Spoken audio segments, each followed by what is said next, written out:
Good afternoon, students.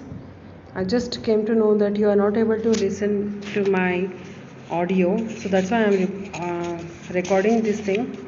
This is subject verb agreement, and till now yesterday we did with the noun part, and now pronouns also we did yesterday, but I want to go through the rules also here. You can see the rules here. Some rules are: pronouns have same number, gender, person as that of their adjacent. Sheila and who is a girl, she respects her elders. So यहाँ पर pronouns have the same number, gender, a person at that of their adjacent. यानी शीला है तो girl she आ गया, she है तो उसका her आ गया, तो एडजेसेंट जो उसका होगा रोल वही जेंडर को क्वालिफाई करेगा, same gender. It is use for the lifeless things, animals and baby. It का इस्तेमाल होता है हम करते हैं हम लाइफलेस है, एनिमल है या फिर बेबी है, कोई इंसान का बच्चा अगर है तो. देन अगर दो सेंटेंसेस को अगर हम जॉइन करते हैं तो सिंगुलर वर्ब यूज़ होगा. The peon and attendant is absent from the his duty. Peon and attendant, singular pronoun are joined by and refer to the same thing, the pronoun will be singular. ठीक है, तो अगर PN और attendant ये दोनों एक ही post के हैं तो इस वजह से इनको ईज का इस्तेमाल किया है, सिंगुलर के लिए रेफ़र किया गया है, सेम पोस्ट है. मैंने कल आपको बताया था कि जैसे आई का इस्तेमाल जो है हमेशा आखिर में आता है. You, he and I, second person, then I will be the first person. यहाँ पर ही एंड आई, तो आई लास्ट में आया है. सिर्फ एक रूल होता है जहाँ पर आप अपना कोई फॉल्ट एडमिट कर रहे हैं, एडमिटिंग ए फॉल्ट, तो जो फर्स्ट पर्सन है वो पहला आ जाएगा. I, he and you are at fault. मेरी भी गलती है, साथ में तुम दोनों की भी गलती है. So in that way I am going to prefer I, पहले तब आ जाएगा बस अगर गलती एडमिट करनी है तब.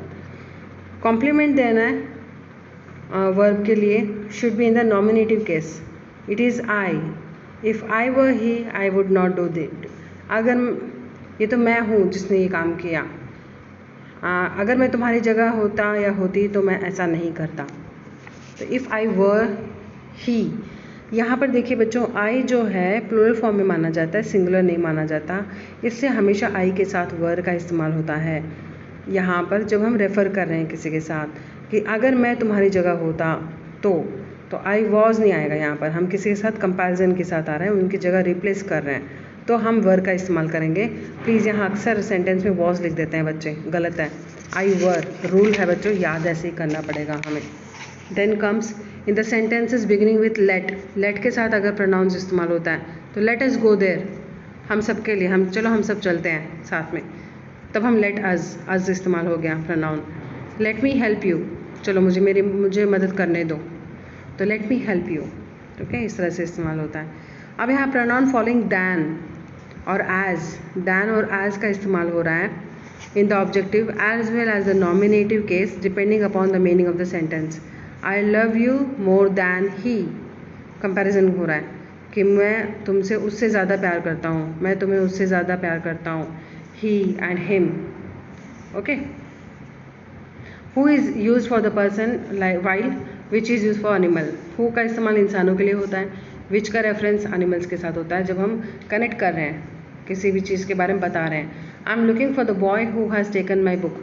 हु इसलिए आया क्योंकि बॉय एडजेसेंट होता है बेटा, बगल में आता है हमेशा, ऐसे जब एक्सप्लेनेशन आता है प्रोनाउन बगल में आता है नाउन के. बॉय नाउन है, कॉमन नाउन है, उसके बगल में आ गया हु.